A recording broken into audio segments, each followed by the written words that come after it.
pesenan. Oke, Om. Pesenannya. Berapa? 10.000. Ya. Ini Om, duduk dulu.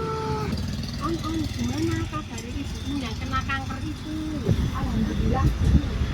Segala obat sudah saya berikan sesuai dokter pokoknya Bu. Dan nggak pengen nyoba alternatif. Aku bingung. Ya itu tetangga belakang rumahku itu nyoba apa pengobatan alternatif itu katanya enak. Oh, dicoba. Aku tuh kok masih takut ya Bu ya. Kok efeknya gimana aku takut deh Bu. Nah itu dulu kan Bu Kadri ngasih video, ngasih lihat video. Ini loh tak ambil, aku punya video. Tak lihat aku itu ini. Lihat nih. Aku coba Bu geser Bu. Lihat nih. Nah, nih. Halo bunda-bunda hebat, saya Dr. Agit, saya dokter spesialis hematologi onkologi.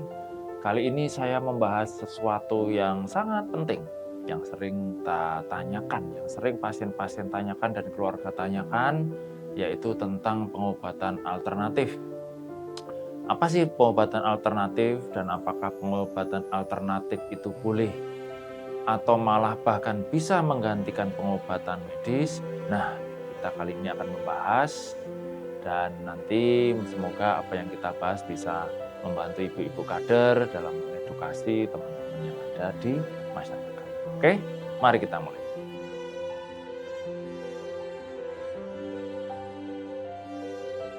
Segala sesuatu yang diupayakan untuk kesehatan dalam menangani kanker tetapi di luar pengobatan medis itu yang kita sebut sebagai pengobatan alternatif. Macamnya bisa banyak ya, bisa obat yang diminum, kemudian ada terapi-terapi badan dan sebagainya. Tetapi pertanyaannya adalah kembali yang seperti tadi, apakah pengobatan itu dianjurkan atau malah pengobatan itu bisa menggantikan terapi medis yang selama ini kita jalankan, gitu ya.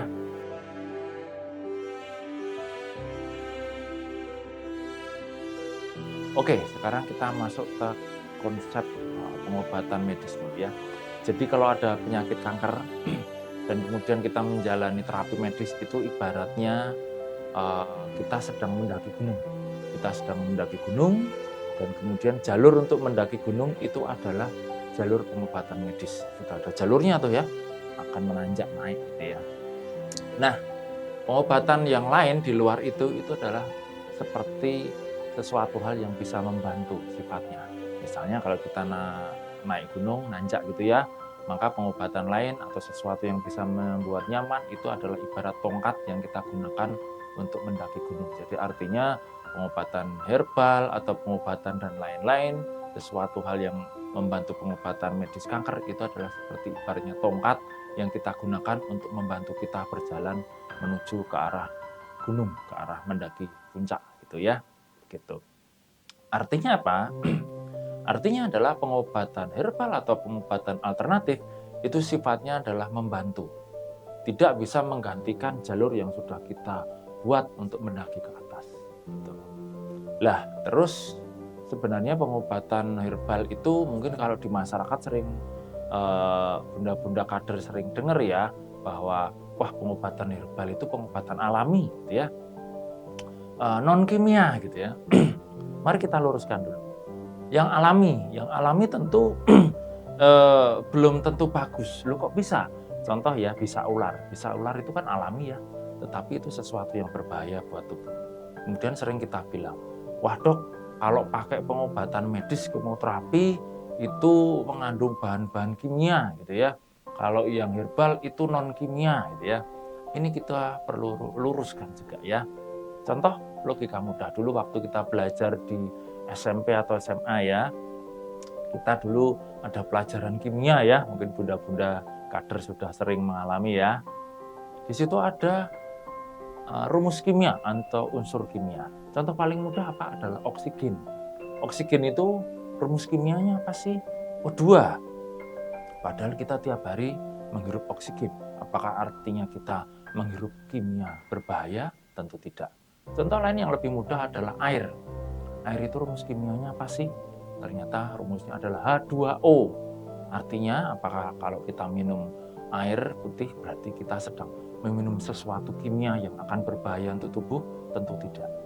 Sehingga istilah kimia, non kimia itu istilah yang keliru dalam pengobatan, gitu ya. Oke. Nah, kembali ke pengobatan herbal. Pengobatan herbal itu ibaratnya sebagai tongkat yang membantu kita untuk mendaki gunung. Hanya sebagai membantu, tidak bisa untuk menggantikan terapi medis. Gimana kalau kita nggak menggunakan terapi medis? Ya ibaratnya kita mendaki gunung, tapi kita tidak melalui jalur yang sudah ada. Kita melewati semak-semak belukar, jalan-jalan yang belum jelas, tetap ngotot pakai tongkat. Ibaratnya seperti itu. Ada resiko tersesat, belum jelas gitu ya. Dan perlu diingat bahwa pengobatan medis itu seragam dan sama. Selama itu diserahkan kepada tim medis, tim onkologi medis dalam sebuah rumah sakit, maka insya Allah pengobatan itu akan sama. Contoh pengobatan medis adalah apa? Misalnya kemoterapi dengan zat yang namanya doxorubicin, gitu ya. Itu obat yang dimasukkan lewat infus. Obat itu mau berobat di rumah sakit di Jogja maupun di Jakarta, ataukah mau sampai ke Singapura, Malaysia, bahkan Arab Saudi, obat itu akan sama. Dan dosisnya juga akan sama dan akan seragam diberikan. Sama persis gitu ya, asal sesuai panduan dan guideline berlaku. Tetapi bagaimana dengan herbal? Dengan herbal, antara herbal dengan satu dengan yang lainnya itu berbeda-beda. Dosisnya berbeda, kandungannya berbeda. Herbal di kota A dan kota B itu sudah berbeda. Di negara A dan negara B tentu berbeda juga. Sehingga dosisnya tidak seragam dan sebagainya. Penelitiannya kita juga belum tentu tahu. Sehingga apabila bunda-bunda kader mendapati masyarakat yang berkonsultasi bagaimana sebaiknya terhadap produk herbal, jawabannya adalah konsultasikan dengan dokter. Karena dokter nanti akan mencoba mengetahui apa isi herbal tersebut, dan apabila memang herbal tersebut berguna untuk pasien, maka herbal tersebut posisinya adalah ibarat seseorang yang sedang mendaki gunung melalui trek lurus yang ada, dan herbal itu adalah seperti tongkat yang bisa membantu. Itu sehingga posisinya herbal sekali lagi atau obat alternatif tidak menggantikan obat yang sudah ada, tetapi adalah sebagai teman ataulah sesuatu yang bisa membantu. Dan tentunya yang mengetahui apakah itu membantu dengan pengobatan medis yang sudah jalan atau tidak tentu harus dikonsultasikan dengan dokter. Karena apa? Sering sekali di masyarakat berpendapat adalah wah ini pakai herbal saja, kemudian obat medisnya di stop. Akibatnya apa? Pasien-pasien datang ke rumah sakit, datang ke kami dalam kondisi sudah stadium lanjut, stadiumnya sudah bertambah, yang akhirnya pengobatannya hanya sekedar untuk memperingan saja atau memperlambat penyebarannya, tetapi sudah tidak bisa disembuhkan. Itu mungkin yang bisa saya sampaikan. Dan kemudian bunda-bunda kader, saya kira tetap semangat mengedukasi teman-teman di lapangan. Ketika teman-teman di lapangan ada permasalahan terkait kanker dan pengobatan, terutama pengobatan herbal, tetap disampaikan bahwa pengobatan tersebut harus dikomunikasikan dengan dokter yang merawat. Apakah boleh dilanjutkan atau tidak, dengan tetap tidak boleh men-stop atau menghentikan pengobatan yang sudah ada. Oke, begitu dari saya. Salam sehat buat bunda-bunda kader. Oh, ternyata pengobatan alternatif itu belum terbukti secara ilmiah, Om. Bu, makanya aku saya percaya aja sama dokter wis tak lanjutke ke dokter bae aku. Iya. Heeh. Lebih aku makan. Makasih yo Bu informasinya. Ya, sama-sama. Terus aku tak balik. Ya, Sehat-sehat yo Bu yo. Amin,